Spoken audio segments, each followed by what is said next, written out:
That work? Yeah, let's play test this. Okay. When you click a certain square, it activates. All right. So I like that. So this will be the star square. Well, I guess we won't know what the star square is. We're iterating. So you decide on a square to be the star square. Gabe, let's play tic-tac-toe. Okay. What page are we on? The first page. We're play testing. Okay. So I'll go here. Mm-hmm. Gabe. I will go, hold on. And Shireen, you tell us when we hit the star.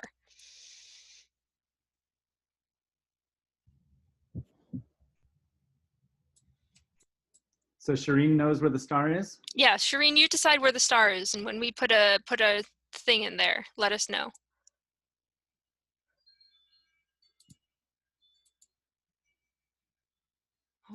Is this it? Oh no, I messed up.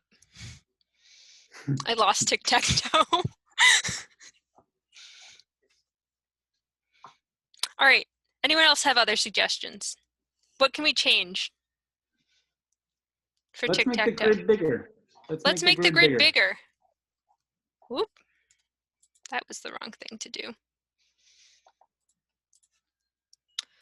Let's see. Ooh, what if we just made it wider without making it taller? That'd be kind of weird, huh? Okay, and what the rule is to get 3 in a row? Yeah, or unless we want to change that rule. Do we want to change that? 4 in a row. Okay. 4 in a row. Doesn't it have to be an even grid? That's a good question. We'll find out. Okay, I'll go first. Uh-huh. All right, let's see. Ooh, 4 in a row plus this grid means like it's going to be a little weird, huh? Yeah. It means you basically can't get vertical ones. Oh, I'm excited for this.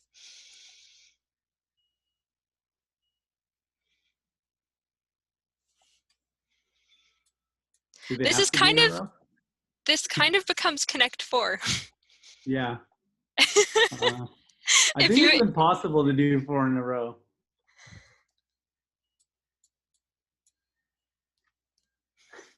But no, this is an interesting lesson. We made it do more ties. Ooh, yeah. 1 overlapping per player. I like that. Okay. 1 overlapping per player. Okay, awesome. I like this. All right. I think it's your turn. It's my turn? Yeah. Connect 4 2D. Yeah. Okay, there's my overlap. Oh, I messed up. I could have done it the other way. Okay, your turn. Oh, you could have won. Oh. I could have won. Ah. Deluxe tic-tac-toe. If I was smart, I could have won, but that's okay. That's okay. I'm not very good at tic-tac-toe, it turns out. I think we're gonna tie here. Yeah. So we made an attempt at this, but yeah, we can keep iterating in the future. It didn't work, but we learned some interesting stuff. We learned, for one, that Connect 4 is just bigger tic-tac-toe. But for 2, that the overlapping rule is very interesting. So now we're going to try another challenge.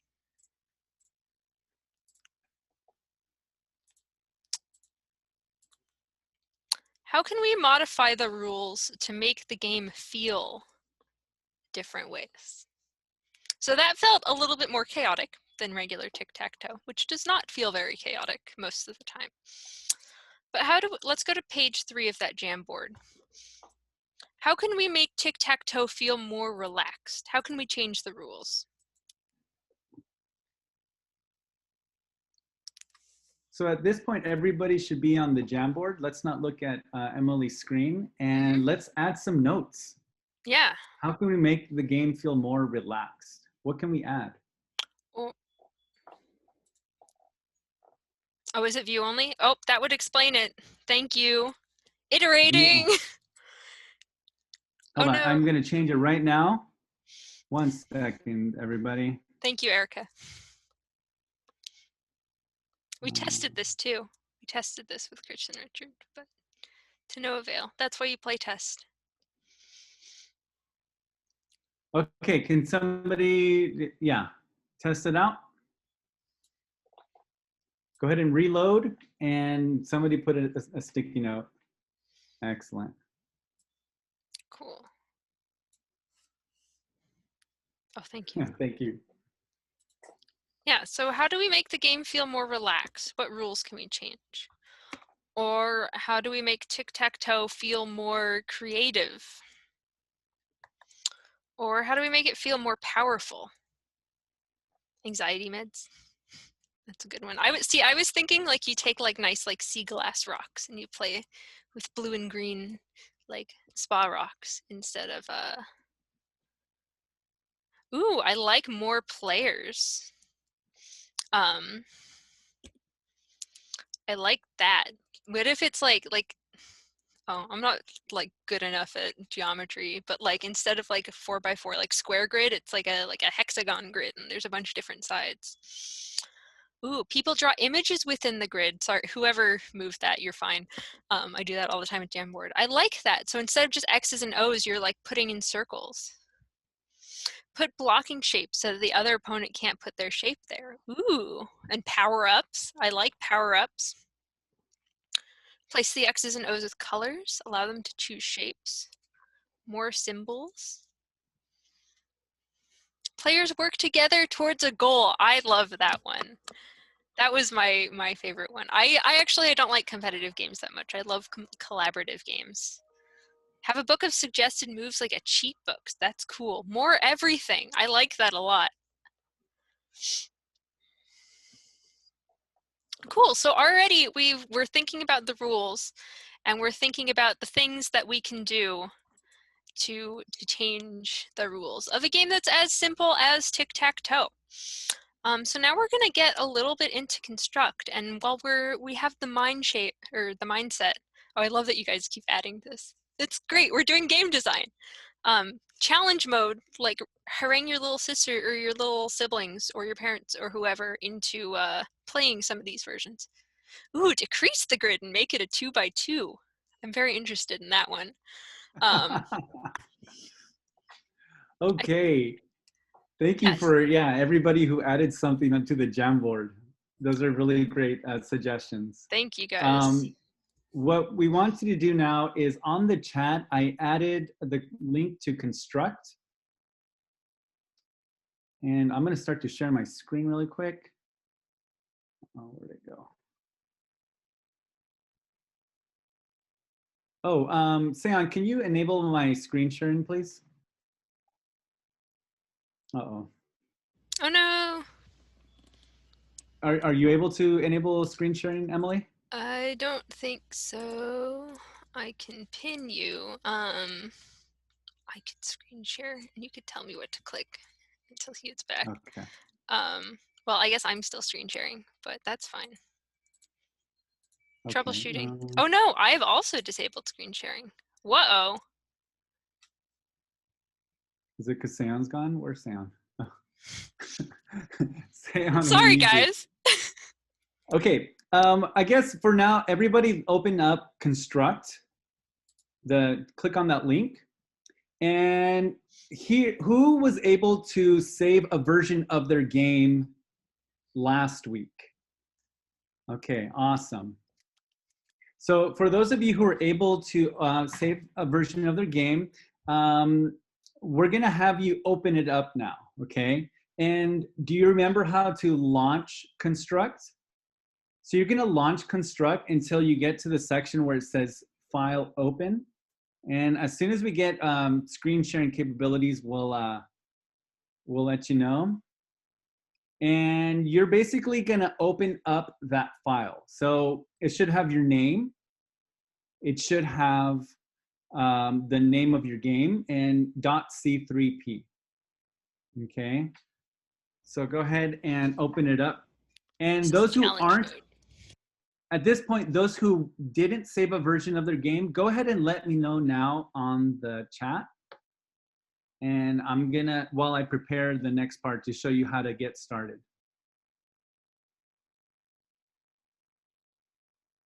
Challenge mode. Construct tutorial without showing. Yeah, question. Okay. Does anybody have a question? Is anybody stuck so far? Oh, I'm the host now. Can I make you a co-host? Oh, nice. Can you still screen share? Oh, it doesn't let you unmute. I'm the host, so I can, let me see if I can, oh God, what setting would that be? I'm not used to being the host. I'm just used to being the one that screen shares.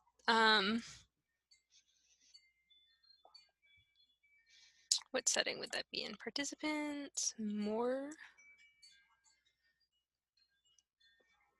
Okay. Sorry, everybody, because we lost. Let me see if I'm able to share now my screen. Okay. For those of you still looking for your file, I'm going to put a link.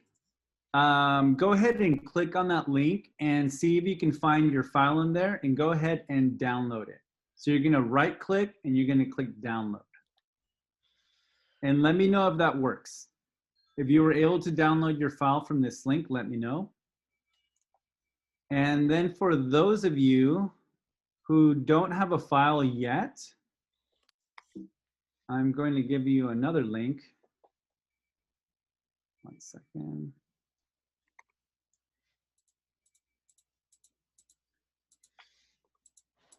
Gabe, I've never hosted Zoom meeting before. I'm going to make you host, and I'm going to let you, Oh, hey, Seon's back. Are you Yeah. able to screen share? Maybe I can share screen now. Nope. You're the host now. Seon, I can't share my screen, just to let you know. You're the host now, so maybe you'll be able to. Okay. Technical difficulties. There we go. Thank you for your patience. Can you make it so that people can unmute themselves so that we can have a nice discussion? Yeah. I just don't know where the setting is for that. Okay. I usually voice the Zoom hosting responsibilities off onto other people. Yeah. So in the Google Drive, for those of you who never opened it up, in the Google Drive, there's a folder called Game Template. And I posted that link onto the chat. And then for those of you who already started one, and I can see all your names here, I'm going to post this link again. Once you've downloaded it, let me know. We're having trouble downloading it from the Google Drive. Okay. Let's see. Okay, we're going to try one more thing, everybody. Can you all see my screen? Yes. Keep pressing the link, still can't access. So. Okay. Yeah, sorry, technical difficulties. Okay. I'm going to do one guys. more thing and then we'll get it. Sorry about that. I couldn't unmute myself because I wasn't the host. So I was no worries. I was all like, I can't talk. So everybody should be able to unmute yourself when you want to talk. And it's, so I don't know why. It usually like I can make Emily and Gabe a co-host, but I have to make them a co-host and then I'm like, I lose control. So, all right. So we'll do this for now. Cool. On mine it says it's an unsupported file type. So. Oh yeah. So don't worry. Don't worry about opening it. Just download it. Don't worry about opening it yet. I'm gonna show you. Sorry, I need to have ability to share screen again. Thank you all for your patience, and also thank you for your initiative in trying to open up your construct file. It's a little unintuitive, but yeah. We'll opening it up is a totally separate thing than downloading it. Sam, can you give me the ability to share screen again? Yes. If you make us co-host instead of host, that should be able to. I don't know if you have that option. Yeah. I don't see that option. So I'm clicking under your name and even where your pictures are, the 3 dots. But anyway, I'll make you a host and there you go, Gabe. Okay. If you have it downloaded but not opened, you're in the right spot and you're good. And just sit tight and we'll open it in Construct. So right now we're just downloading it. We're not worrying about opening it. Yeah. So as long as it is on your computer somewhere. And for those of you who, go into the classroom and in the topic that says Intro to Game Development, you can look at my screen right now. I'm going to go to where it says My Game. Am I in the right one? Actually, sorry, this is the wrong one. Isn't it the construct template? Oh, I see you're in the wrong Google Drive account. Yeah. Thank you for bearing with us. It's a little complicated getting all these Okay. files to everyone. Now I should be in the correct one. Okay, so it should say My Game in the intro to game development. And you're going to click on View Assignment. And your work should be up here. Okay. What you're going to do next is you're going to click on it. And it's going to say, couldn't preview file. There was a problem displaying this image. What you're going to do here is you're going to go to the top right where it has the 3-dot menu and more actions.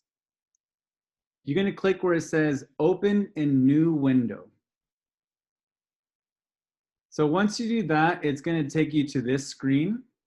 And again, it's going to show you all these things. Don't worry about this. Also, don't worry about the open with. You're going to click on this download icon. I know this is a lot. We were trying to make it easier, but I guess it didn't work out. So you're going to click download. And then you'll notice that it started downloading on my screen. Okay. The reason it does all this weird stuff is because it's a construct file that like construct as an engine knows how to read, but like only construct as an engine. And like, so Google has no idea what to do with this because it's not like a document. It's a construct, it's a game. Okay, I'm gonna do one more thing. For those of you who haven't opened this up yet, you're gonna go to the classwork. And under the intro to game development topic, there's an assignment that's called construct game template, or it's materials. You're gonna click on that. And you can click on it. And you're gonna do the same thing. So this one actually took me to a drive. And you can right click and then go to download, okay? Once you have it opened, or once you have the file downloaded, let us know in the chat. Oh, my tabs, I know.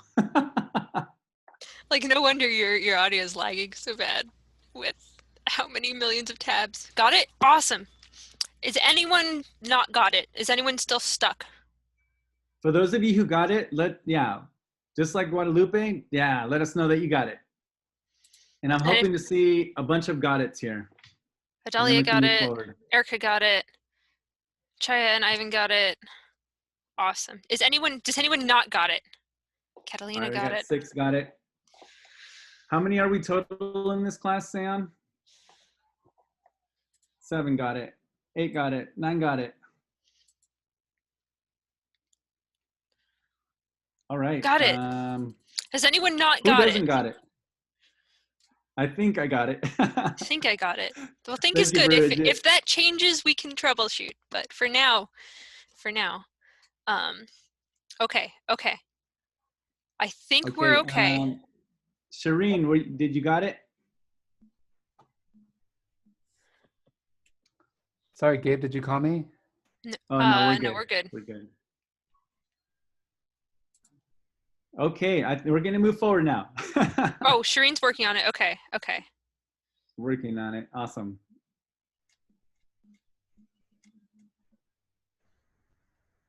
And Shireen, you know what? Also, I forgot I can do this. 1 second. Am I still screen sharing? You are. Lemon incarnate or incarn. Did you get it? Not letting me download. Yes. Is it a Chromebook thing, or is it the Google Drive doing the weird thing?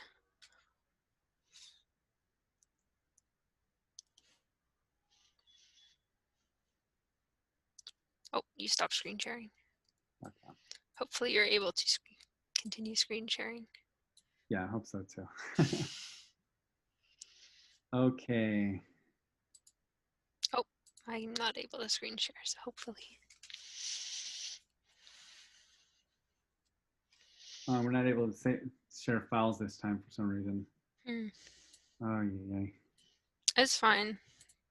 Technology, it happens. Okay, well, Cooperates. okay. Oh, screen is Frozen was unable to get it. Okay, thank you for letting us know. Is it a problem with at the Google Drive stage? Are you able to download stuff most of the time? Can you see if you can go into this folder? Shireen and Lemon. And let us know if you're able to download it from there.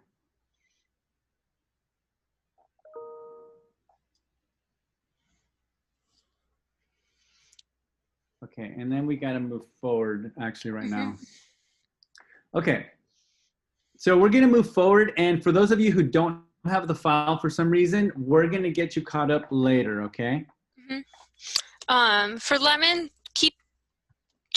I guess listen to the audio, work on getting your stuff, take notes if you can. But we'll cover this at another point. This won't be the only time we go into construct.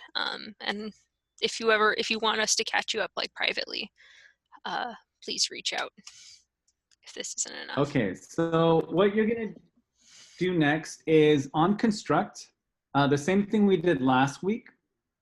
We can go to launch now. First, you can do try now and then launch now. And we're gonna open up that file. So some of you might have your own file. You're gonna go to file, and then you're gonna find your game. So some of you, it might be named game template, and for others of you, it's water skipper. Or whatever your game is named. And the name of your game, mine is water skipper. And then it should open up this file, okay? And just a quick recap, I'm gonna just share my whole screen here. Once you have this open, what I want you to do, and this is kind of what we did last time, go ahead and press play. And you should have a window that pops up that has your game that you can play, right? So who was able to play the game? Just let me know really quick in the chat. We have to move a little bit quicker now because we lost a little bit of time with that last bit. We're okay, but Ivan, Kaya, Guadalupe cannot. Kaya. Do you have do you guys have pop-ups able? Because it'll open it up in a new little thing. Yeah, make sure you have pop-ups enabled. But the triangle's not moving. Ooh, interesting. Can you click into the window and see if that does it? Sometimes it can be a little fiddly. Make sure you use your arrow keys. So this is with the arrow keys. Chaya, thank you. Yeah. Okay, so the same way, and for those of you who aren't able to open this, again, we're gonna encourage you to email us, and we really want you to get you at the same spot. So, you can contact us outside of this class. We want to make sure that you're able to open this because this is how we're going to build our game. Even if you have opened it and you're like, wait, what did I just do? Like, please, we're here. And for those of you who can't, just go ahead and look at my screen and you'll be able to, learn as we go along as well. Okay. So I have my little game. This is cool. And for those of you following along, you can look at your own screen and I'm going to try to guide you through what you need to do, okay? The same way in that tic-tac-toe game, how we started changing it up and to kind of like make it into our own game, like, and to represent like different ways that we wanted the game to feel, or ways like to make it, harder to tie. We can start changing things in this game. And I'm gonna show you how to do that. First, I'm gonna select the triangle. So inside of the layout view, you're gonna select the triangle. And if you notice on the left in the properties panel, remember we went over the properties panel, you're gonna find a section that says behaviors, okay? So the first thing you see is object type properties. Underneath that is common. and instance variables, and then there's a section called behaviors. And under that, it says 8 direction. So in construct, we have a behavior that's called the 8 direction behavior. And we're going to show you how to add more behaviors later. But for now, we just want to look at here. And let's look at these parameters. What is a behavior, Gabe? What does that do? Is it a rule? So it's kind of like, this is tied to the mechanics of your game, right? So, and you can help me clarify, Emily. Yeah, so these are the mechanics of your games. These are like all the different behaviors, all the actions that are tied to this object. And you'll notice that each one of these things has a different number tied to it, okay? So what I want you to do next, let's start off with max speed. What happens if we change that? You know, you probably already guessed it. If we changed it to a higher number, let's say like 600, and then you played it, you'll notice that your game's already starting to change. And then it's starting to feel a little bit different, right? Now, this one's getting a little bit unmanageable. I quickly lose my triangle character. So what we're gonna do, we're gonna play around with some of these different behaviors. We're gonna do a few exercises, but before we do that, I wanna show you how to add behaviors. So yeah, behaviors in construct, they're kind of pre-made functions. So they're functions that are already made for you to make the process of making games easier. You can also program your own functions, which we'll get into 2 lessons from now. But this is like a really easy way for you to get started making really fast, efficient changes to your game.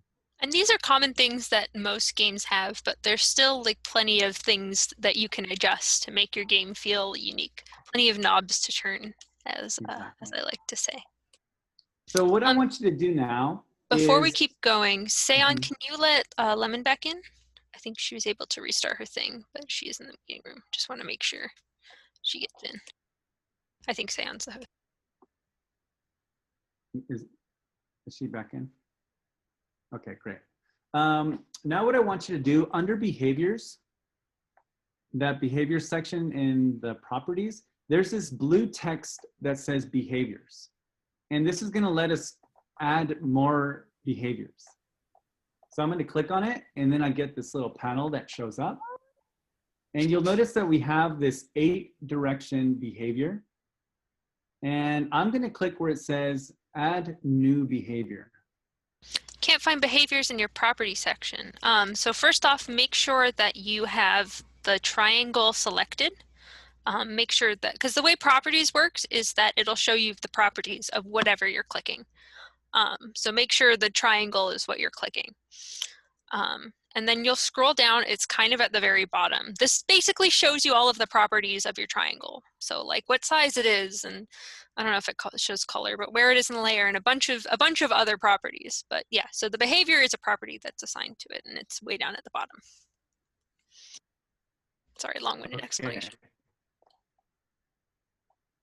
Hello, Lemon, we are in construct. What we're gonna do now is, I'll catch you up. okay, so everybody go ahead and click on scroll 2. So these are all the different behaviors you could add to anything. And we might get into some of these later, but for now, we're gonna go in the general category, and you'll see one that's called scroll 2. It's on the 2nd row of the general category, and you're gonna click add.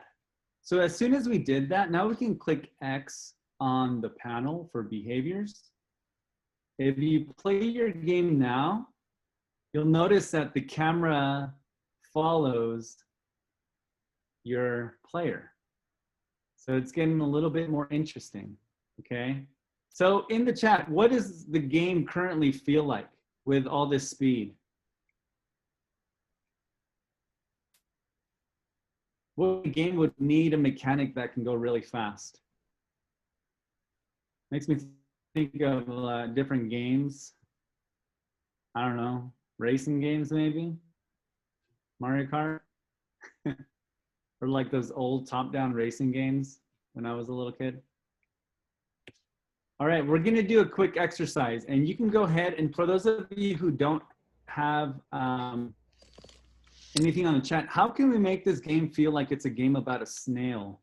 Okay, so Guadalupe says, how do I play my For game? those of you who have it open, okay, Guadalupe, do you see this little play button up here? Or if you're not looking at my screen, up above, there's a toolbar next to menu. There's a little play button, and you can click on that. There's and it's called preview. Then you can play your game. Your triangle still doesn't move. Make sure So you're if I clicking wanted in to- the window. Sorry. Make sure you're clicking in the window and using the arrow keys to move it. And if it doesn't move, then Yeah. that's very And interesting. also, yeah. We might have to do some one-on-ones later. Okay, so go ahead and press play for those of you who got it. I think we may need to move forward, but really quickly, there's different knobs, there's different settings that you can change here. So if you wanted to make your game about a snail, maybe you want it to move really slow. So maybe the max speed would be something slower. Maybe let's try 100. That's not slow enough. That's still pretty fast. So what's cool about this is that you can keep on tweaking, like turning these knobs until it starts to feel like the game that you're trying to make, right? So this feels like a little game about a snail moving slowly. What if you made it like 2? Let's make it 2, all right. So I'm gonna select that. I made it 2. Add an illustrated environment. Ooh, we're gonna get to that. Keep that in mind. Color scheme and stuff. Ooh, you're gonna love the next lesson. All right. So we're gonna wait till we're gonna get all the way to that yellow circle before we move forward. Oh, I I'm just loved kidding. 2. I'm just this kidding. Is the worst Okay. game. So in addition to changing the max speed, you can also change things like acceleration, right? So let's take this back to 200. So acceleration is like how this thing accelerates. If we wanted to make this a game about like a space shuttle launching, maybe we can have it like accelerate slowly. Just imagine a spaceship trying to get out of Earth's orbit. All right, so I don't know, let's try 20. Let's see what that does. So it should move slowly up first and then, and it quickly accelerates. Let's see, let's move it down more and see how that looks. And if you're following along, go ahead and start making your own adjustments. You don't have to follow ours. You can noodle around with it as you please. Okay, that's pretty cool. And you'll notice there's all sorts of different things that you can adjust. Like, obviously there's these numbers, but there's also different settings. And every behavior that you add onto a thing will have different things to adjust. So by tweaking all of these things, you can make it feel really unique, and you can make it feel exactly the way you need it to feel for your game. And we want you to play around with those, as well. One last thing I'll show you on this one is the deceleration. And let's say we wanted to make a game about a space traveler. We can take the deceleration down, and let's see what happens. So I took my finger off of the arrow and it's still moving. It's almost like it's slipping on ice. So that feels really neat and flowy. I like the way that feels. Okay, so the same way that we changed mechanics and rules in the tic-tac-toe game, we can do the same with construct. And we just wanted to show that to you really quick. And for those of you who aren't able to get into construct, our real construct lesson starts next week. So we're gonna, please let us know if you're having issues, and we're gonna make sure that you get onto construct before next week, because that's when we really start getting into like using the drawing tools. And then the following, not next week, but the next time that we meet. And then when we get into the coding part, we're gonna get into all the details of how to create your own functions. And that's gonna be really neat. So Emily, I'm gonna give it back to you. Yeah. And so we're going to be doing some more designing today, which is on paper, well, in Google Documents.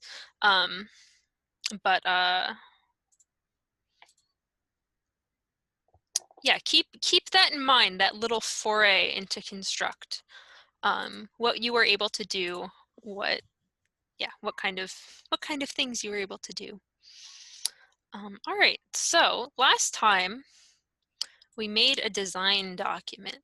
Many of us noodled it, maybe we didn't finish it, but we did some of it. Everyone get that open if you haven't. And if you didn't finish it, that's fine. You may have to think more on the fly this time, but you'll still be plenty able to do that. So is anyone having trouble getting their design document up? Which is the game ideation document. Speak now or speak later, I guess, but we're gonna move forward.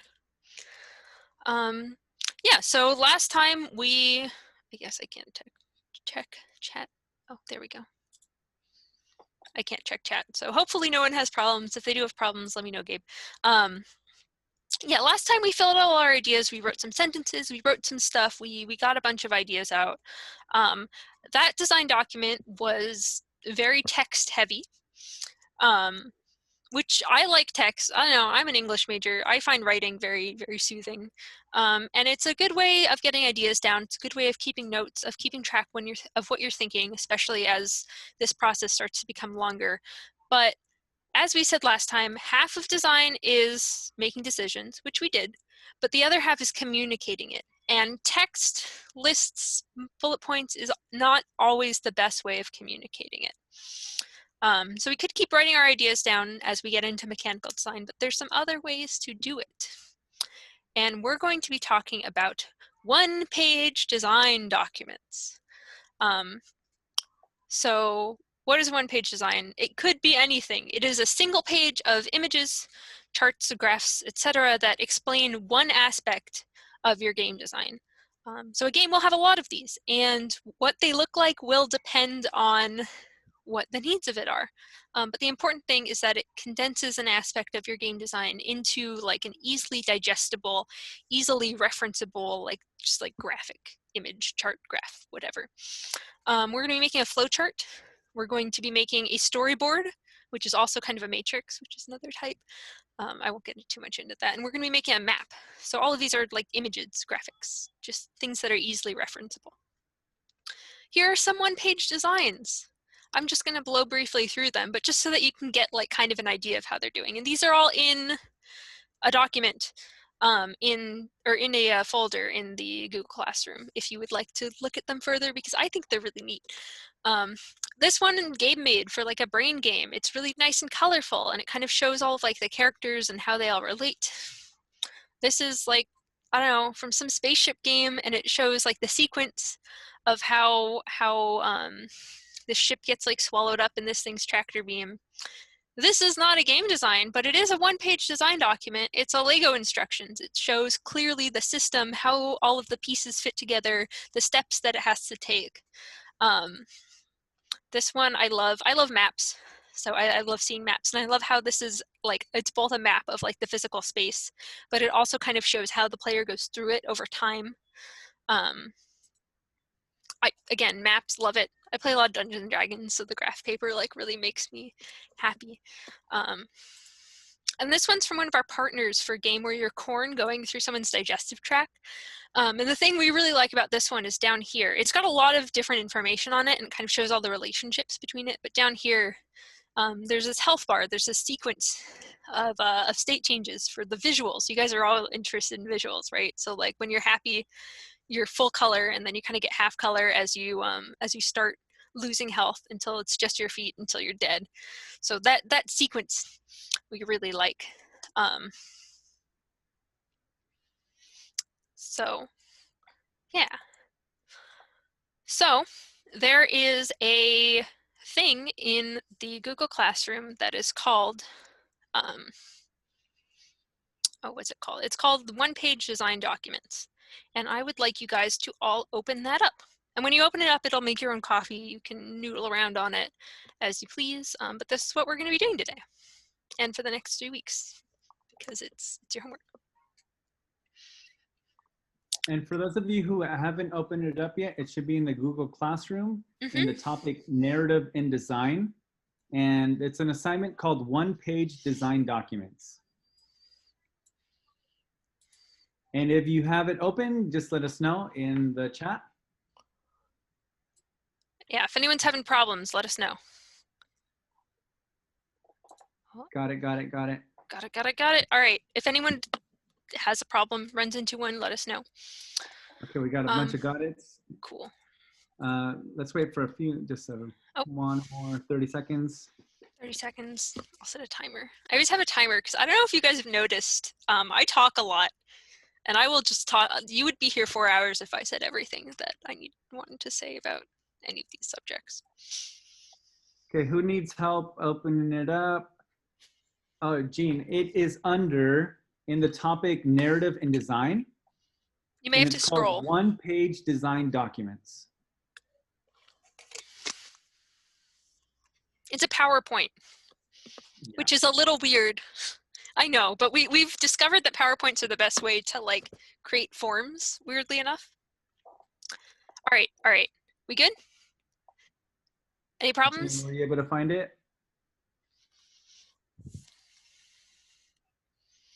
Sorry, no rush. Found it. Okay, cool. Got it. Cool. All right. All right. So let's go back to our old friend tic-tac-toe. So what are the elements that make up tic-tac-toe? What are the bits? And for reference, here are the rules that we decided on with some little hints highlighted there. And we already talked about these earlier too. Yeah. So I would say, so these are the rules, but the elements in them, the things that you need for the rules are the 3x3 grid, 2 players, the X, and the O. Those are the things. These are the objects. They're not like literally like the paper that the grid is on, but they're the things, the nouns involved in tic-tac-toe. And then the rest of the rules are just really expressions of how these nouns relate to each other. So like the X's and O's go on the grid. The players put the X's and O's on the grid. The players are fighting each other. The X's and O's have to be 3 in a row. And so we're going to go to our design document, and we're going to fill this out for our game. Like think of all of the objects, just like we did for tic-tac-toe. So I'm going to do this for our game, which is a water skater game. You can enter in here and fill out, delete this stuff and fill out stuff of your own. So we have our water skater. Is it skater, skitter? I don't know. We'll figure that out. We'll iterate on that. Water skipper. Skipper, that's it. Mm-hmm. We want lily pads. Yeah. For you to hop over to. We want, and you guys, you don't have to fill this out for your own game, not for ours, but you're welcome to reference ours. We want dewdrops to collect, and we want, what was the other thing? Crocodiles. They may have been alligators, whatever. So, real quick, just think about all of the things that are in your game. This doesn't have to be exhaustive. Again, like we did with the other design document, you will iterate on this. Maybe you're down the line and you're like, man, you know, I have a lot of oranges in my game, but I think it'll be really good if I add some apples to it. You can add apples to it as you want. Maybe you're like, man, I have so many apples in this game and they just clutter it. I'd want to strike out the apples. Like, no problem. But just for now, all of the elements in your game, all the nouns that are involved in it. So we're gonna do 2 minutes to do that. And while you're doing it, if you wanna like create visuals of your game or of all these elements, that's fun, that's cool. We're all artsy folks. We all like to do that. So I'm gonna do here.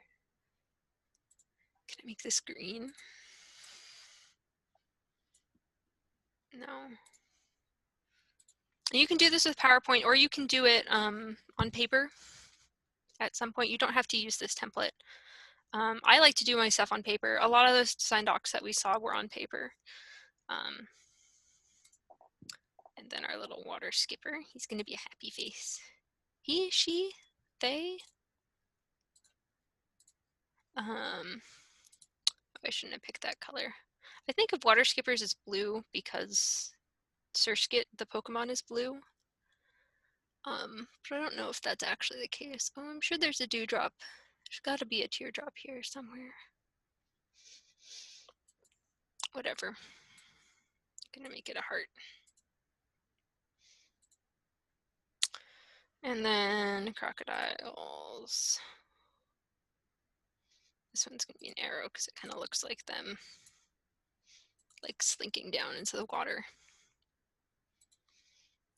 All right, let's give it like 30 more seconds for you to at least type out your list. Maybe draw some of your things rudimentary in PowerPoint.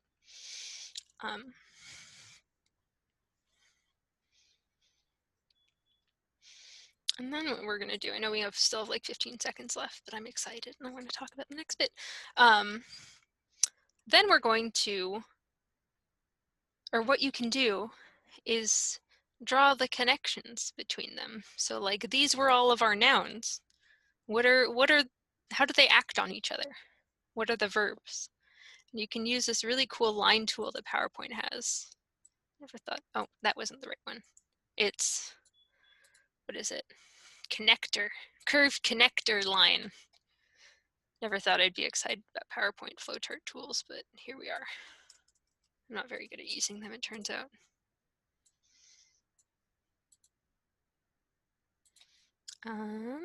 Unmute you. I can ask you to unmute, but I can't actually unmute you. Man, this Zoom is all sorts of weird tonight, huh?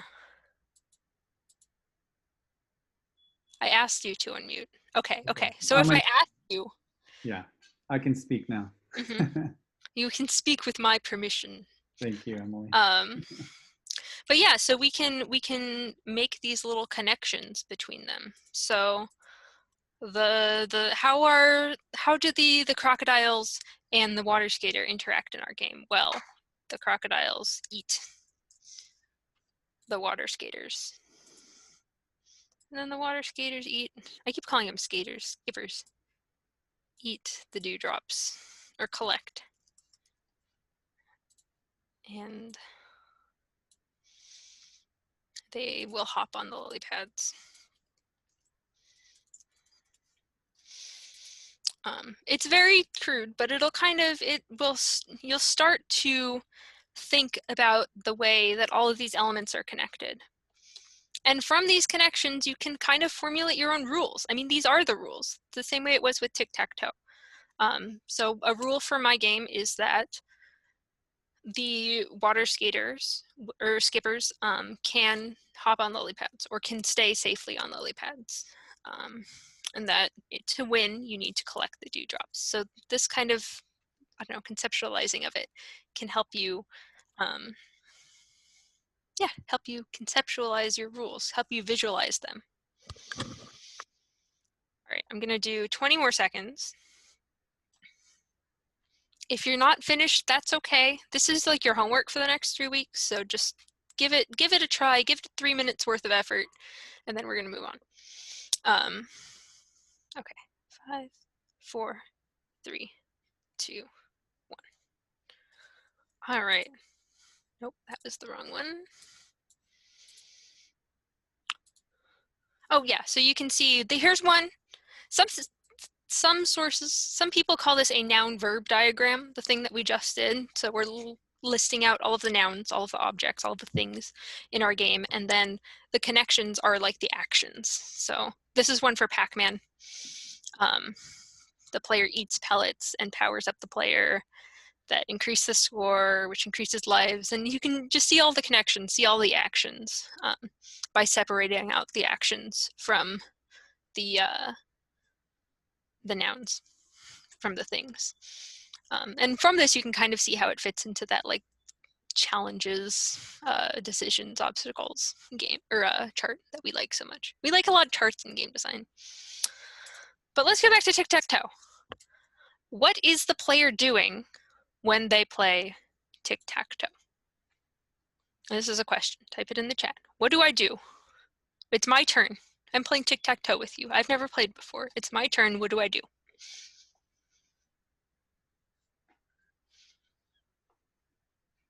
I wish I could see the chat. Marking an empty square. Marking an empty square. Okay, okay. Which empty square? How do I choose? Just anyone at random? Do I close my eyes and?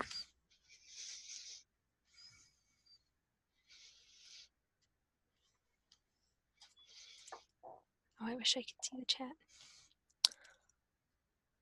For my money, here is what I think you do, what the player is physically doing when you play tic-tac-toe. So oh, what was that? Somebody wrote down, you place down your shape. You place down your shape. Yeah, but that's just part of it. So first you have to realize it's your turn. I don't know if anyone else has fallen asleep in a game of tic-tac-toe, but then you look at the grid. And then you, like we were saying, you decide on an empty spot to draw your shape, but you're not just putting it down randomly, you're making a decision.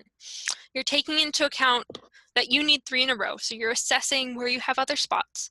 And you're also taking into account placing your things to keep the opponent from reaching their goal, which I, as we have seen, am uniquely bad at. So these are the decisions you have to make to navigate the challenge of the other player.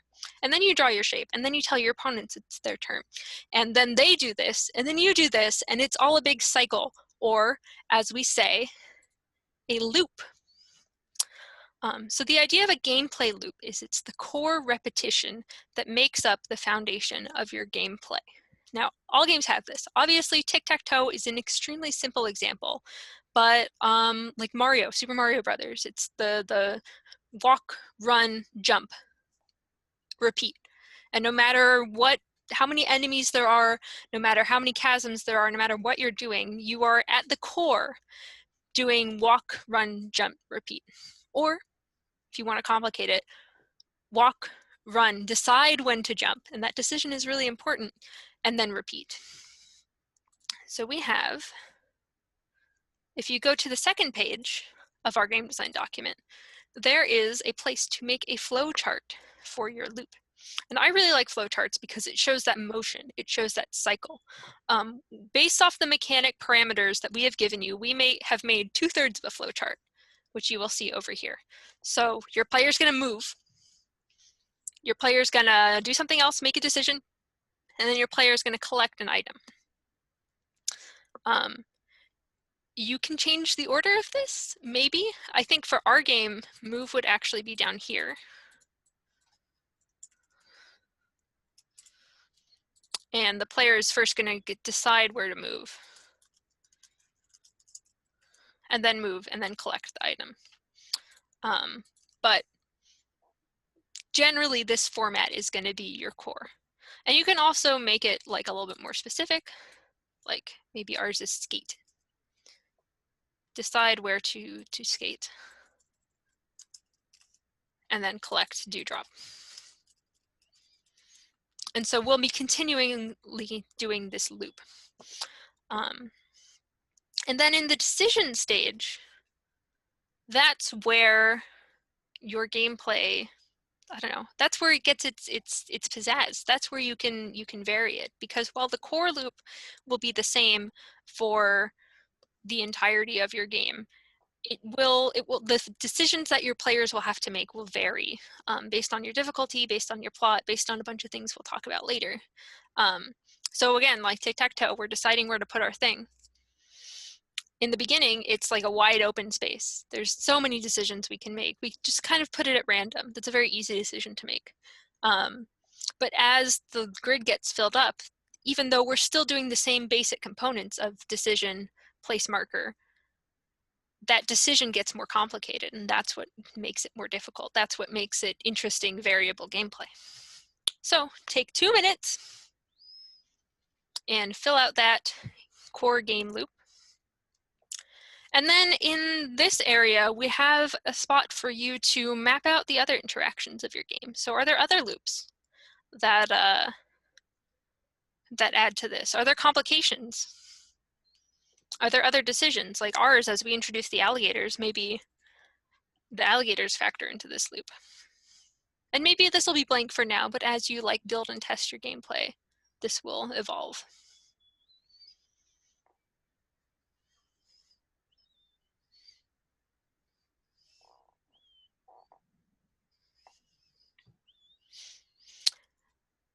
And not all decisions are going to be like tic-tac-toe, where it is, I mean, holding up tic-tac-toe as a pinnacle of strategy, but tic-tac-toe as a strategy game, they're not going to be strategic. Like with the Mario example, like those twitchy, like split-second decisions about like, do I jump now or now, that you just kind of make subconsciously, those count as decisions. And it's important to note those down, because those are, as we were saying, the knobs you can turn. Those are things that you can vary to make your gameplay interesting. So we're going to do another 30 seconds, and then we're going to go on a break and let all this percolate. Think about game design, go to the bathroom, get some water, and then we're going to play some games. All right, 20 seconds. I have a really bad perception of time. So I look down, I'm like, surely it's been 2 minutes already, and it's only been 15 seconds. Or I look down, I'm like, it's only been 20 seconds. I've only been talking for 20 seconds, and it's been 5 minutes.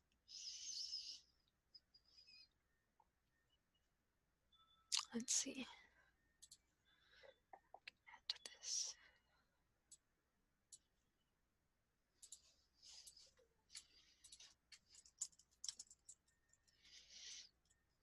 All right. So we're going to pause for now.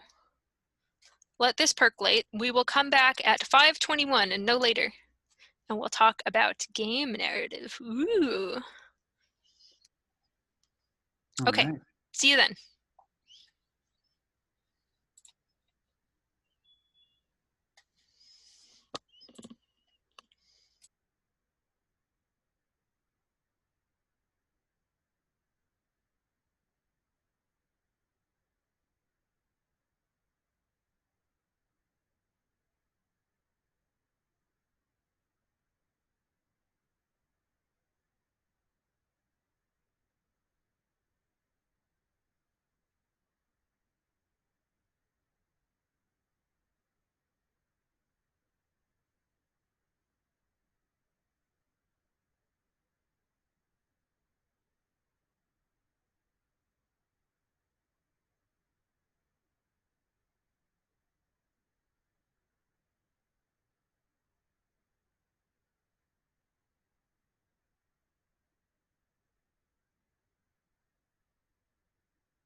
Uh-oh, I can't hear you, Emily.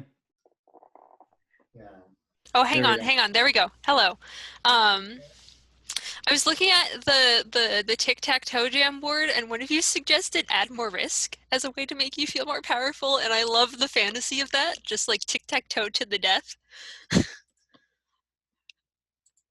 There's a game concept for you. All right, so welcome back. I don't think a lot of people are back yet, but that's okay. Say hello if you're back. Raise your hand. Hello. Hello. Hi, Tyler. Hello. Thank you. Hi, Sam. Hello, Guadalupe. Hello, Stella. Hello, Jean. Hello, Dahlia. Oh, it's so nice just having a bunch of people to say hello to. I love this. We should do this every time. Hello, Ivan. Hello, Sean. Hello, anyone I missed because I don't have very good reading comprehension. I'm gonna give it another minute. Well, yeah, we'll give it another minute. Everyone finish getting water, finish playing with cats. I missed you guys too. Yeah. It was just like a 5-minute break, but I was like back here 2 minutes early and I was like, man, I can't wait to continue giving this lesson. Hello, Lemon.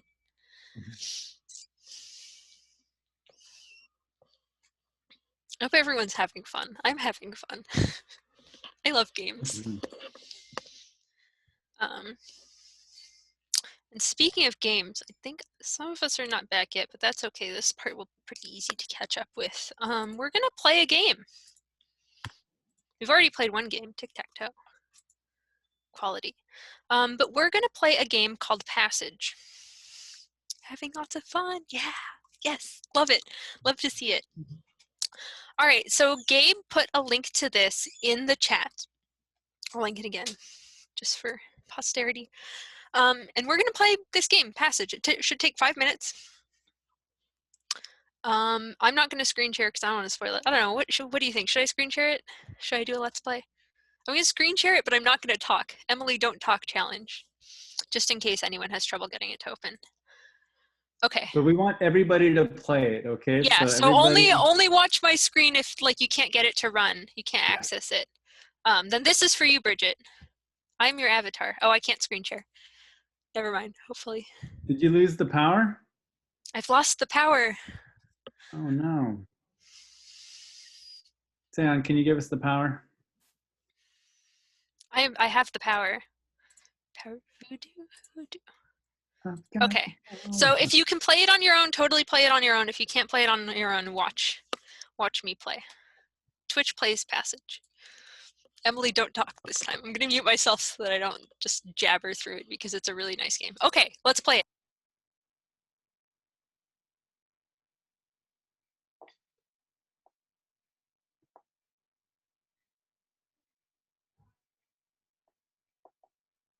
Oh, who's this? We fell in love.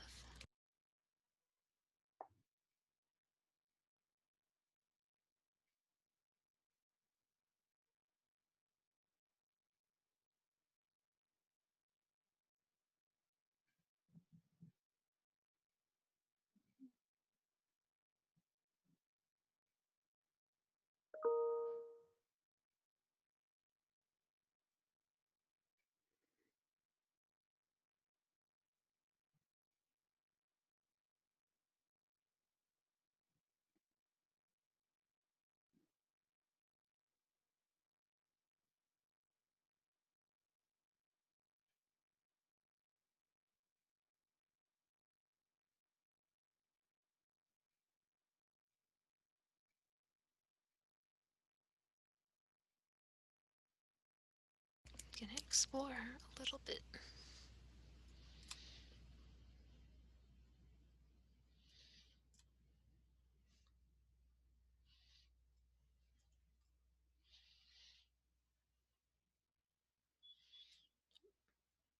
Can't fit that way.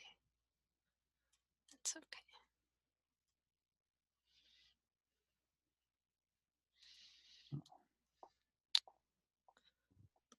All right, now that's a wall. That's okay. I'll just keep walking.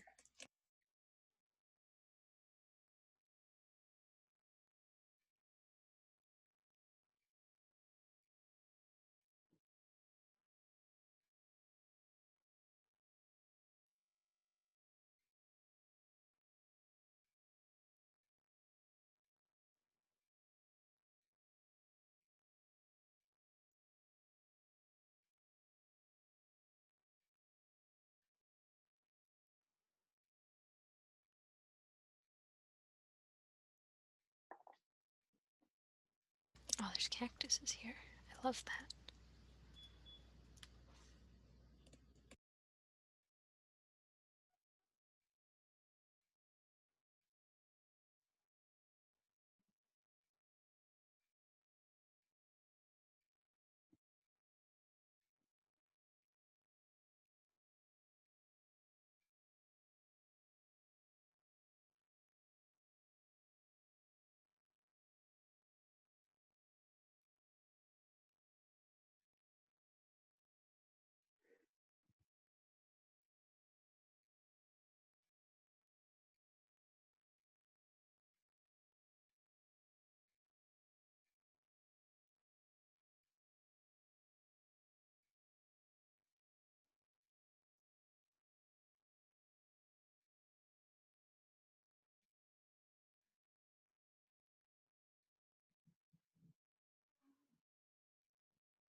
Oh no, my wife died. Oh. Oh. I don't want to leave her. Oh. I'm getting real slow.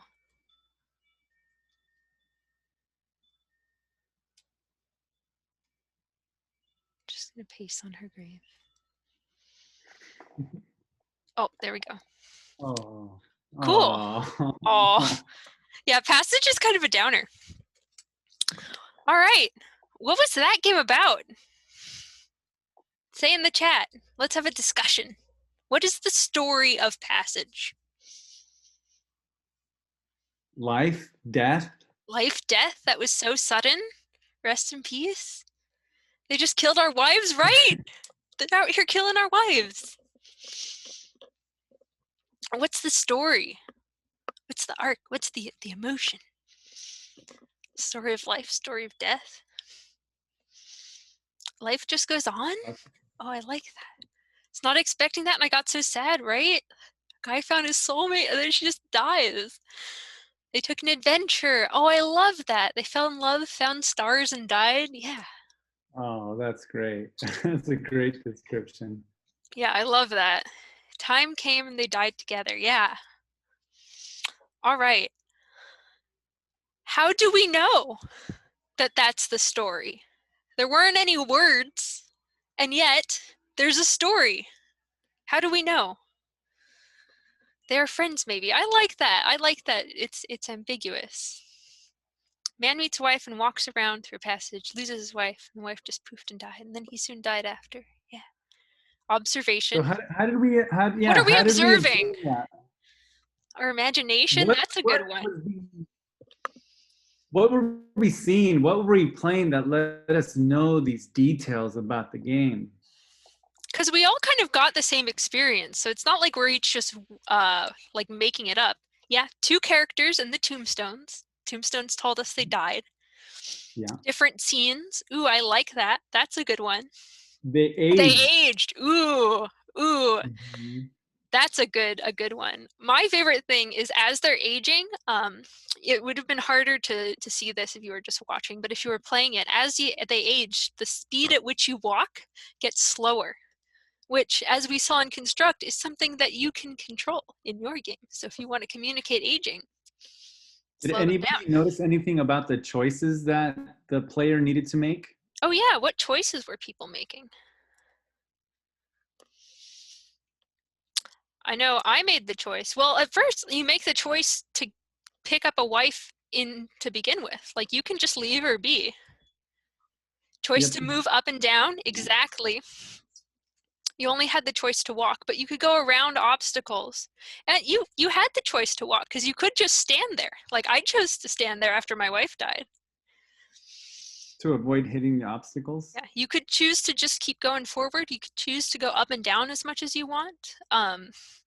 One thing that, yeah, you could find treasure chests, but one thing that I really like is that if you have a wife, there's like little bits, little spaces that you can't go into because you have someone with you.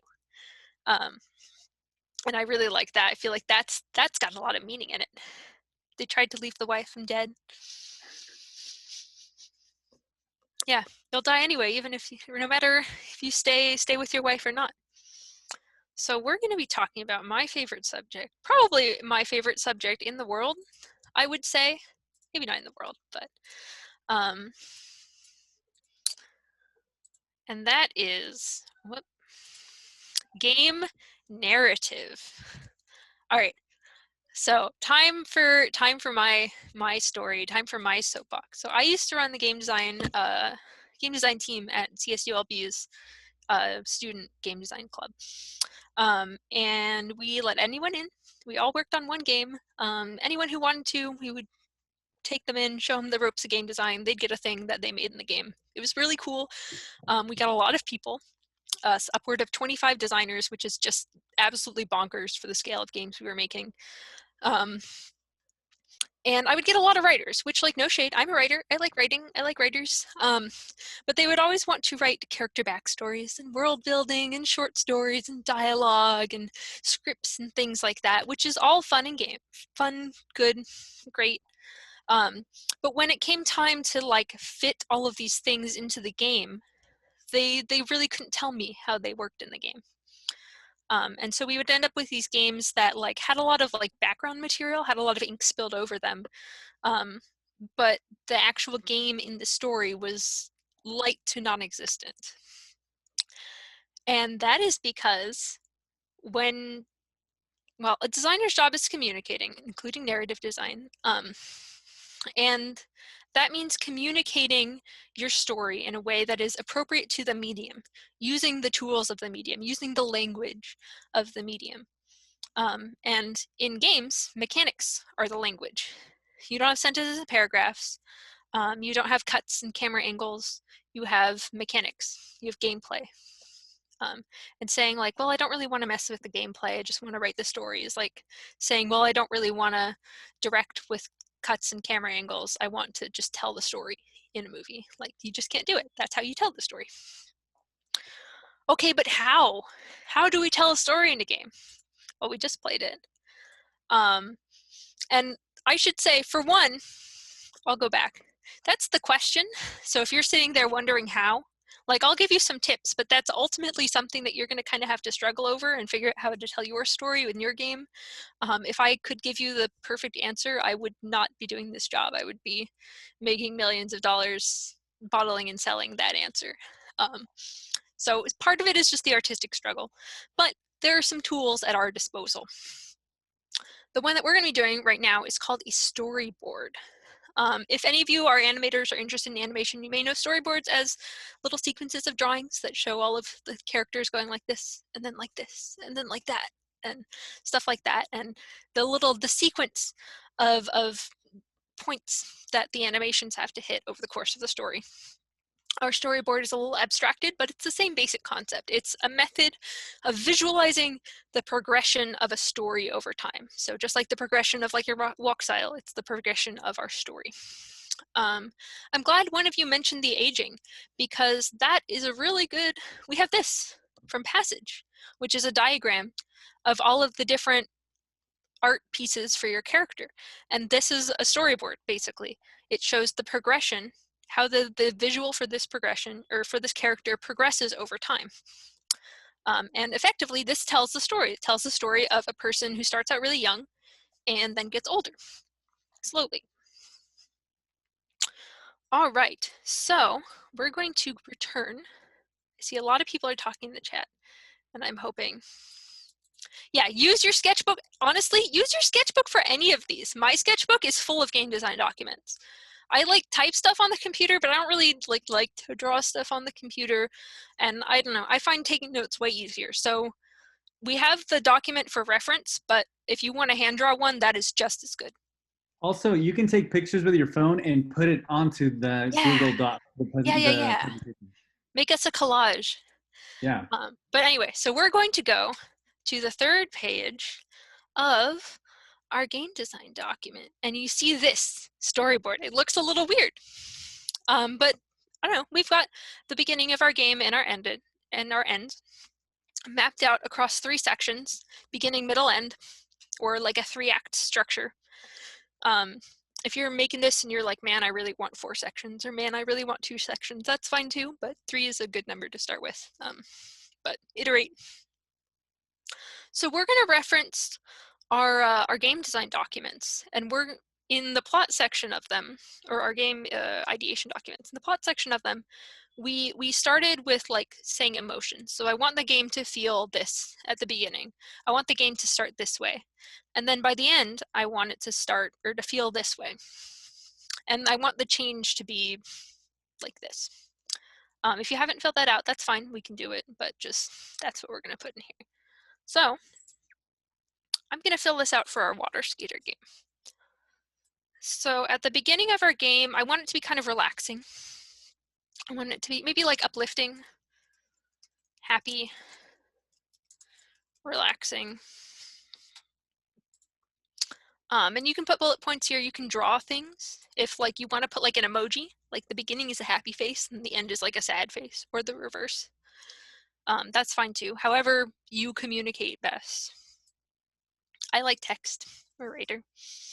And at the end, we're going to feel relief and safety.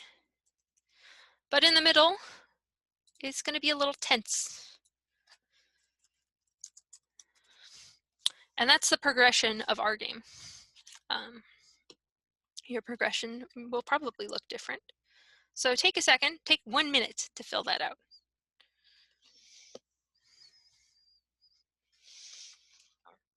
You put some emojis in here. I guess there's really only the happy face. This would be a good opportunity to draw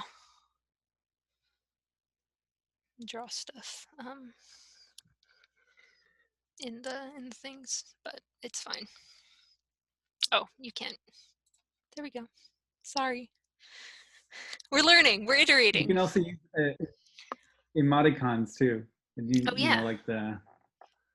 I'm not on my phone, so I can't. But copy paste like Discord emojis. So you can do these. Yes. Oh yeah. That's a good idea. I don't have any of those ready.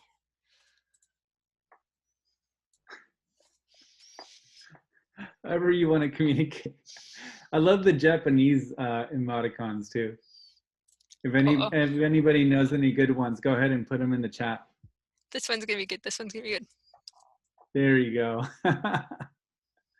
That's the alligator you can and use our water those skater. To yourself. Just however you best to get it across. All right. And the next one is going to be the flow of difficulty, or the curve of difficulty. So using curves and lines, draw the rises and falls of the difficulty throughout the experience. Difficulty, there's a word that we all kind of know, but we haven't really talked about in the context of gameplay. So within a game, I mean, we've heard of difficult games. We've all like seen people play Dark Souls or whatever, Cuphead, stuff like that. But that's a certain type of difficulty. My broad definition of difficulty is the complexity of the decisions that the player has to make at any given point. So obviously that includes if there's like a million mobs attacking you or whatever, and you have to go through your super mega combos or whatever to fight them off. Like that's a very complex decision. You're having to make a bunch of snappy, twitchy decisions at once. But it can also include, like with Passage, towards the end, like we can tell we don't have much time left. We still have, like, we don't know when our wife is going to die. We have to navigate all of these things. We have to decide whether we want to go forward more or stay by our wife's gravestone, or try and go up and down when, like, we may not be able to make time, or try and go for a chest or something like that. That's a complex decision, even if it's not like what you would think of as difficult. So what is a difficulty curve? Let's go back to our old friend tic-tac-toe. That was the wrong tab. That's okay. Let's go back to our old friend tic-tac-toe. So in the beginning, again, we've talked about this before, wide open grid, you can really put your thing anywhere and it's not going to affect it. So that's a very easy difficulty.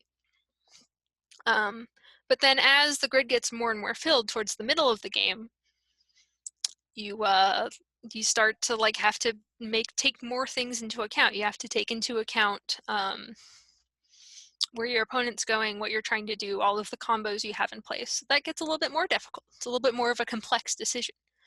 And then by the end of the game, this is why I think tic-tac-toe is a bad game. When it's like just you and the other player and there's only 2 squares left and you'll pick one, they'll pick the other one, maybe it'll tie. That's not a very complex decision. Even though, like, a lot is writing on it because it's the last decision of the game, like the difficulty, like, kind of goes down again. So there's kind of this weird difficulty curve, and then it goes down. So do another minute and map out the difficulty curve you want for your game. Can you show us the tool for drawing that? Oh yeah, so I like up here this curved connector.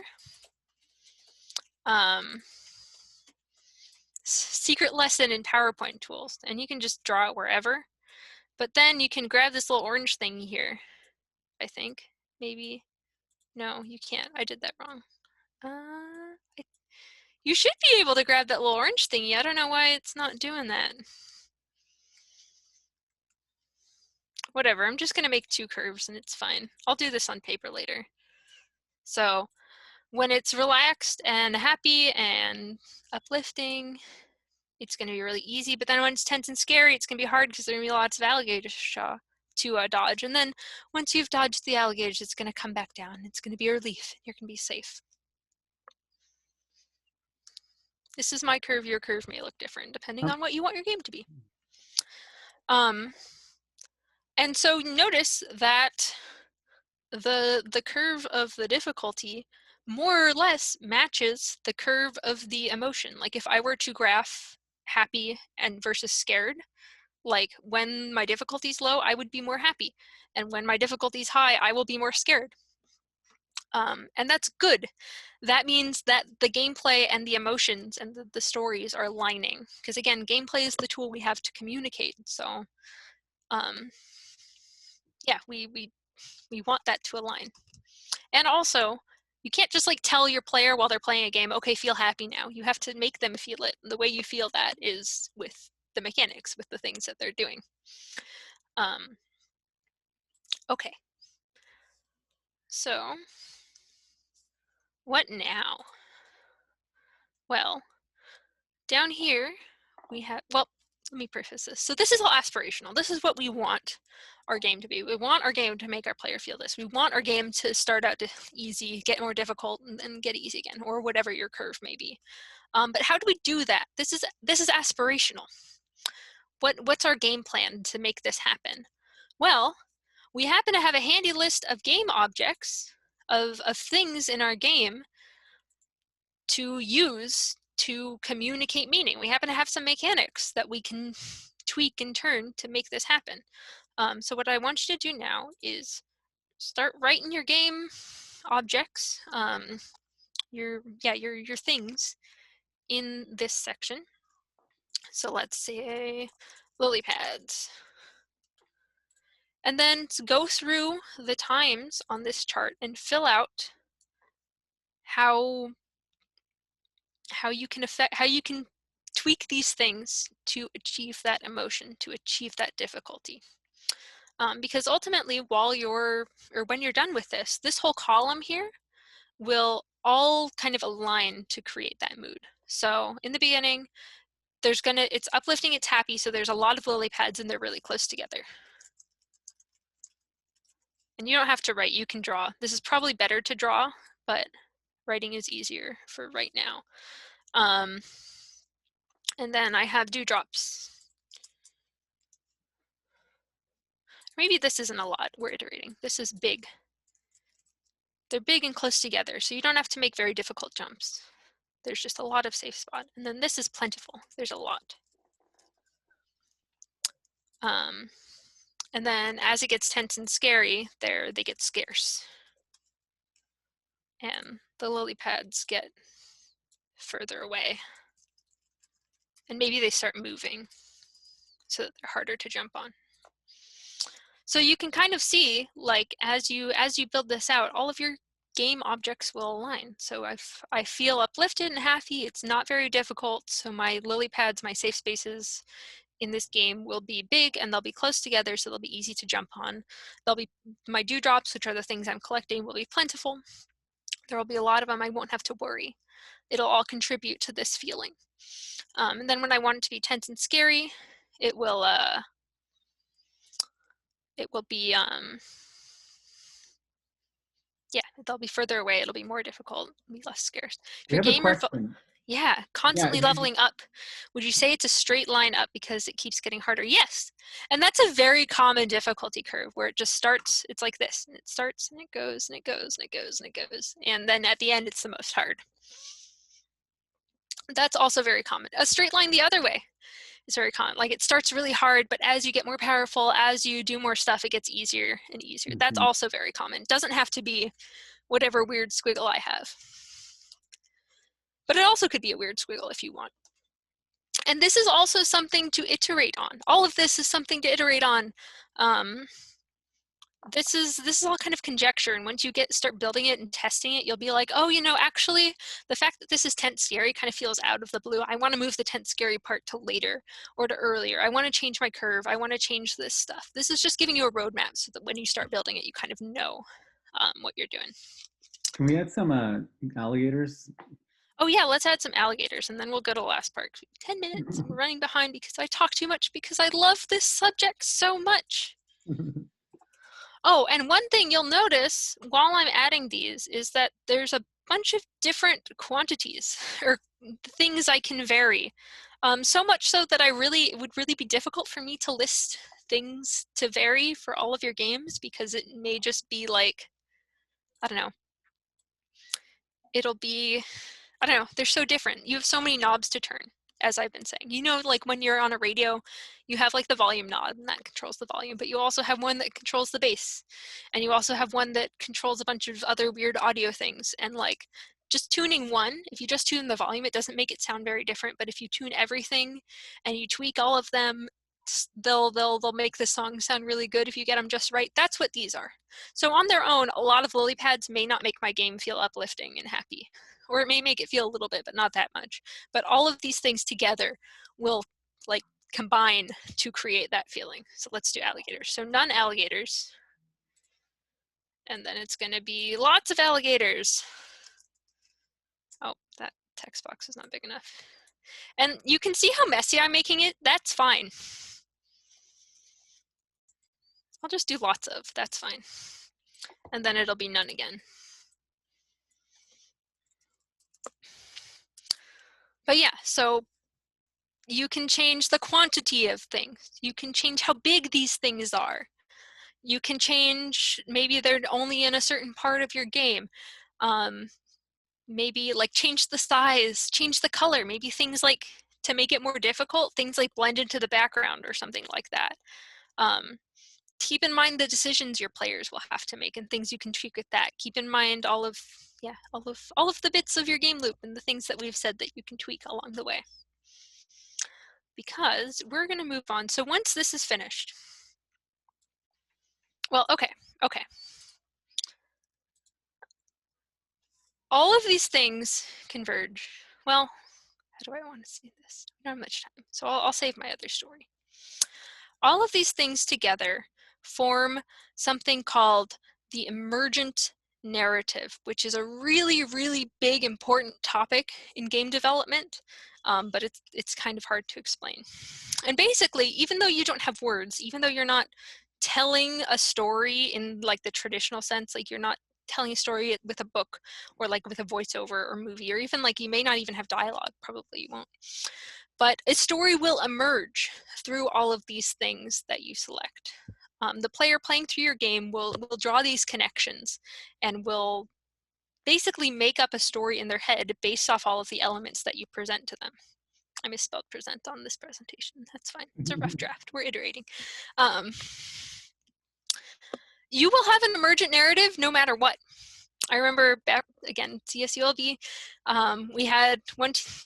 we decided to split it into mechanics and narrative, and we were doing our narrative thing, and the mechanics would come to us, and their mechanics would feel totally different. They would tell a totally different story than the one that we were trying to tell.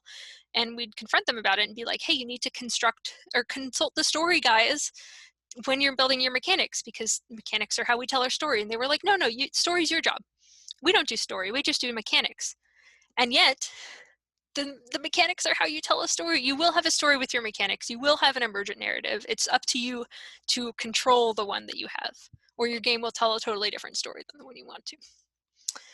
All right, last little bit. We're going to speed run this because I've talked too much already. And that is level design. Fortunately, even though this is probably my favorite topic in this, it's a little bit self-explanatory given all of the work that we've been doing. Level design is designing the space, the actual like game floor of your game. And the best way to do that is with my favorite type of thing, which is a map. Oh, the Zoom stuff keeps getting in my way. So the last one is we have a level map. Oh, I should show the map. That's okay. Yeah, so we have a level map. So we're going to fill this out. Well, just like our storyboard showed the progression of our story through time, so will our level design map show the progression of our story through space, which is really neat. There's also other elements that are easy to map or to draw on a map, to explicate on a map that aren't easy. Things with level design specifically that can affect your gameplay, like how tight or close a certain zone is, like how claustrophobic or wide open it feels. Things like camera angle. Remember in Passage, it was really, really skinny. And that kind of made it feel like a line that we were walking on. Or in like a horror game, if the camera's really, really tight, that can make you feel claustrophobic. Or if the camera's really, really zoomed out and you're really small, that can make it feel kind of like distant and omnipotent and impersonal. So there's all sorts of elements to level design that can help tell your story. But for now, what we're going to do is we're going to map our storyboard onto our level design. So we have this key. This is just a map space. And we have a key. So player, but these are samples. So player, change it to water skater. We have goal, which will be, I guess, our home. We're trying to get home. Collectible is do. And our challenge is alligators. And all the lily pads are a big one for us, but I'm not going to add that right now. So the first thing we're going to do is we're going to switch to this tool. Please. I'm wrestling with these so much. We're going to place our player and our goal. Where did we start? Where are we trying to get? And again, you can always change this.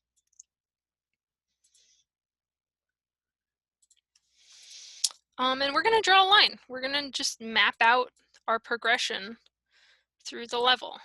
So I want us to go like that, and like that, and then like that. I like zigzags, but it doesn't have to be a zigzag. It could be just a straight shot. It could be go all over the place. Could be in a circle. That'd be pretty cool if like the goal was right where you started. And you'll notice that this is a line. We can imagine this as the spatial manifestation of our timeline.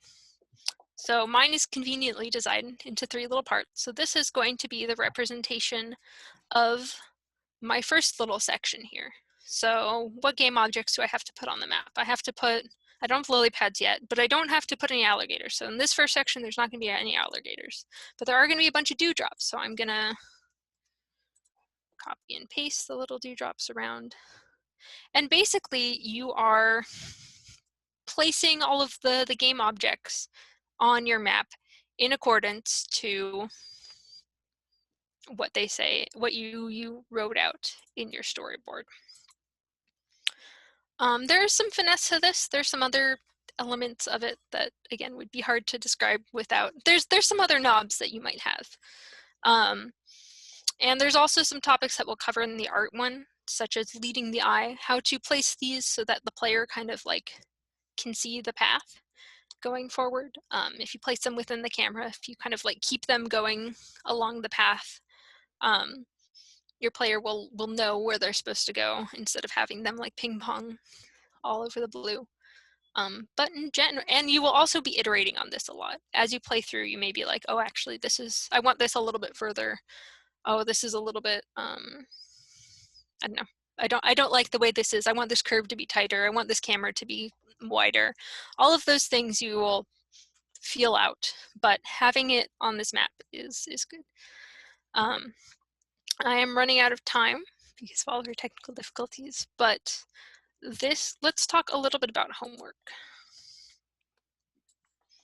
So we've played around with some of these things. Oh, here's a map of all of the maps in Passage, which I thought was really cool. So we've done a little bit of these. Basically, your homework is to finish filling this out-ish. Definitely fill out your gameplay loop flowchart and your narrative storyboard. Those are the two most important things. And also, because we have a 3-week break, I want you to iterate on them. So fill them out, put them in a drawer for a day, look at them again, be like, does this work? Do I really like this? Maybe if I tweak this. If you're feeling up to it, open up Construct. See if you can adjust behaviors like we learned to fiddle with these, to test your loops, to test your storyboard, and that kind of thing. And then you'll notice if you look at the schedule we gave you, that these two, the gameplay loop and the storyboard, are first. And we really want you to finish those before you start on the level map next week, because it's really hard to do a level map if you don't know what your mechanics are and if you don't know what your storyboard is. So finish these two and then go to the level map. The optional thing is optional, but it will help you a whole lot next week, which is art, which is exciting. There is this extra page on the design document, which is visual state changes. So if you remember back to all of the design documents we showed, we really like that one with the corn, where the health was communicated by the color of your body. We really like that, and that's going to be something that would be cool to incorporate in your game. So just like we were charting the game elements across time, here's an opportunity to chart visuals across time. So maybe, like we were talking, like the objects that you collect change color as the game gets more difficult, or something like that. Or the environment gets darker and gloomier, or it gets like cheerier as the game gets less difficult. But here's an opportunity to start sketching, noodling, iterating, thinking on those types of things. Okay, I know that was a little bit of a whirlwind. But yes, so Seon says next meeting is December 9th, which is going to be the art lesson, which is what you've all been waiting for. It's very fun. Richard's going to teach it. He's really good. He has a lot to share. Finish these, get all your design, email us. We know this was a ton, really quick. This is I could give a whole semester-long workshop series on just this topic. So if you have questions, if you want clarification, if you think this is really cool and you want to jam about it, email us. We are here. Yeah, we're happy to share more information with all of you. Don't forget to use your sketchbooks. Look at the game design document as kind of like a guide. You can draw this stuff on your sketchbooks, take a picture of it. You can place it onto these documents so we can, see them, and yeah, and have fun with this. This part is so much fun. I love this so much. I'm so excited for you to get a chance to. Maybe you won't think so, but I think so. Any questions last minute? I know we're like right at the wire. We're past the wire a little bit, but Yeah. So good job, Emily and Gabe. So, as you know, as game design goes, it's so much detail for you all to take in. But yeah, do you have any questions before I start to close us out? While we have Gabe and Emily here. Okay, lots of shaking heads. So just, yeah, so I'm gonna send you the survey. And if you haven't done it yet, please do it and then just take a picture and send it back to me. Okay, I'm gonna email that to you. And then the t-shirt design, if you could do that and submit it by next week. Looking at my calendar here on the floor. I guess say by next week, I guess you'll be eating turkey if you celebrate turkey at the which is Friday the 27th. How about that? And then so, like I said, if you take a picture of it, make sure it's in a nice, well lit area. Like if you're outside, take it in the shade, and then make sure it's nice and flat. Okay, don't make it like all angle or twisted or something, because even though I can adjust it in Photoshop, but you know, I want you guys to learn how to take pictures of your artwork in a nice way. oh yeah, you had a question. Yeah. Oh. Here, I'll unmute you, or you can just ask it in the chat. Oh, I can't unmute you. I'm not. Oh, there you go. Wait, go ahead. You can unmute yourself. Kayla, where are you here? You may have to type it. Wait, we've had issues with mute and unmute this session. Oh no. It won't unmute. You can ask her to unmute if you go to her little like 3 dots. Oh wait, sorry. There you go. Try it again. Oh, cool. So I did my, what's it called? My entry for the t-shirt on my iPad through Procreate, so it's digital. Is there a specific size that you want us to email? And I'm assuming you want JPEG, right? Yeah, you can send a JPEG of it, and then just keep it at its original resolution. Higher is better. About 300 is good. Okay. And then if not, I can put it through Photoshop here and adjust it. Okay. Any other question? Thank you. Oh, I have a question. Yes. Wait. So, when exactly is the t-shirt design due, and is it mandatory? No. So the design is, the winner would get, I'm gonna say $50. And then I'm gonna have the UCC staff choose, so it's not gonna be me. And no, it's not mandatory, but it's good for you all to learn to practice, like what Emily and Gabe is showing you, is to participate and get involved. So these are extra things that we want you to do in this program, to enter into a competition and to learn how to submit things when it's a call. Like last week, I think in the beginning I had said the deadline was gonna be on the 18th.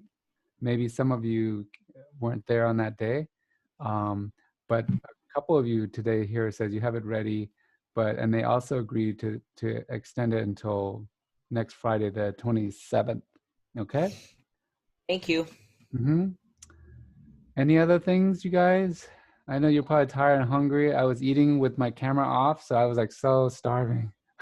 Real quick reminder, when you do finish these documents, please hit the turn it in button. We can tell, but just it helps us to keep track of who's doing what. So just hit turn it in or unturn it in and edit, but just helps us a lot. Yeah, if you also want to send me your sketchbook or the sketch image of the character you're building, you're welcome to send that in as well. And Gabe, were you trying to talk? Oh yeah, no, it's okay. Yeah, we'd love to see all your work, and also thank you all for participating. And we love the conversation that we had during the passage game. I know a lot of you were super shocked at at what happened in that game, but I hope you guys learned a lot from it. By the way, I think I saw some folks view the YouTube video that I've shared from our first session. Was it a little helpful? Just lift your hand up if you have used it. No? Okay, that's fine. So I posted. It would be helpful. It would be, yes. I'll share the link again for the first YouTube, and then this is going to go on the YouTube as well. So it's just a link that if you have the link, you know where to go. It's not public, I don't think. So, but I can make it public. I just don't want to give Emily and Gabe's secret away for folks not signed up. Okay, so I'll share that again, and then I'll post this one up. Hi, kitty. What's your cat's name, Emily? This is Goblin Princess. Goblin Princess. I have Shushu. It's the same tuxedo kind of, or she's mostly black, but she has some black spots on her neck. She's not here right now. She's usually my co-pilot sitting on this desk. All right, you all. Thank you so much. If there's nothing else, remember we see you next December 9th because of the holiday. We stretch it out, and then that's why it's back to back like this week and last week. Again, in December, it's going to be the 9th and the 16th because we don't want to get too close to Christmas. Just in case if some of you going to be traveling, even though there's a lot of restrictions around that. All right. Make games, play games. Thank you so much. Play with all the links that they sent you. Thank you. Bye, everybody. Thank you. Bye. Email us. We love to hear from you. Bye. Bye. Okay. Let's see. Hello. Oh my gosh, that was a title. That was a speed run at the end, but it's okay. It's okay. We got through everything, and I think it went okay. I think you were trying to just get everything in there. Yeah, but we got it. We covered it. Yeah. I have a question. Do you think we can meet up sometime soon to maybe like iron out some of the Zoom difficulties? I know it was like all the the muting things. Yeah. I know that was a little frustrating. I apologize. You know what it was? I don't normally use this account. We have two accounts at our office, and Suzanne. So when you go in when somebody else is on, it kicks somebody else out. That was the thing. So I didn't want to do that. So, and I think this is a secondary account, and normally it says, I can make you a co-host, but this time when I click it, it's like it just makes you a host. It's like it doesn't give me that option. Yeah, there might be some settings that you need to go into. Okay. I think it takes you to the browser. It's kind of complicated. You might need to look into it. But if we want to, we can go over it sometime, like in the next few weeks, just to make sure that everything runs smoothly for the next one. Yeah. It's we were able to do it fine, but Richard's has a lot of information to go over, so I want to make sure all of the stuff. Yeah. And also for the next one, I don't know how we should approach it, because for the next session, we really need to make sure that everybody has their game working, or like is able to be on Construct and is able to open up the file. For these two, we kind of introduced it, but it wasn't completely necessary for these two workshops. But for moving forward, it's going to be like pretty essential. What do you mean they have to be on Construct? Yeah, and also like for the students to be able to open up the file. So I don't know, I can talk to my team. We can figure out a better system for that, because I know that Google Classroom is kind of funny for that. It doesn't Could we work just send out an email blast type thing, maybe like a week before, and be like, hey, try opening this now. If you have problems opening it, like, let us know. We'll walk you through it. We'll troubleshoot, but it's going to be really important. Let's talk about that. Emily, let's talk with the team too, and we'll create that email blast. Cool. Yeah. Go ahead. Do you tend to allow students to screen share in previous sessions, or has that not been a thing? Sometimes we do. I think especially with the art one. Yeah. Like it'll be cool to see. Yeah. We allow it as long as the organization allows it. But I know on our end, we're really open to that. We really like seeing what people are working on. Here for them to share screen. Okay. I think that was like super helpful in the Scratch course that I was in.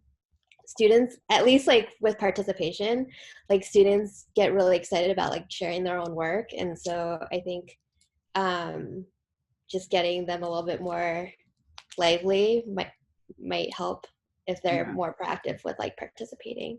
Yeah, that's true. Yeah. give I some think of what that we can do ownership. for the next one, as soon as people start coming in, we'll confirm like almost on a one by one basis that they're able to open it.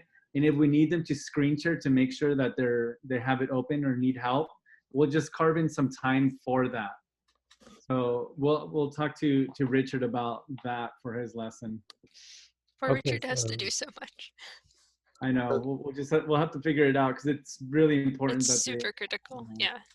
So it's a construct is the main thing that they should be able to get into. Yeah, Yeah. we're doing drawing. That's our drawing tool as well as Okay. our engine. So All right, yeah. So you guys discuss that. If you need to send it to me, and then I can put in drop it in a Google shared drive or something. However, is the easiest way for them. Yeah.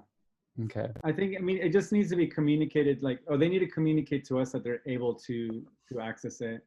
And Yeah. so, I mean, and that, it really isn't that difficult, but I know, like, just trying to make sure that everybody has it open and nobody is left behind. That's the tricky part. Yeah, we have a couple weeks at least, before, maybe 3 weeks before we meet again, so they can, if you guys could perhaps meet soon, and then we can send it out to them and just have them confirm through email since they're able to get it. Yeah, we'll probably work on this early next week and to have it sent out. Well, next week is the holiday week. We'll start talking about it tomorrow, and we'll see how far we can get next week. Okay. All right, guys. thank you. See you all. Good job. Bye. Thank you. See ya. Oh, Emily, before you go, hold on. Mhm. You tomorrow come in 15 minutes later and put it on your timesheet because you're here 15 minutes over. Yeah. Okay. Okay. Farewell. Bye. Bye. Bye.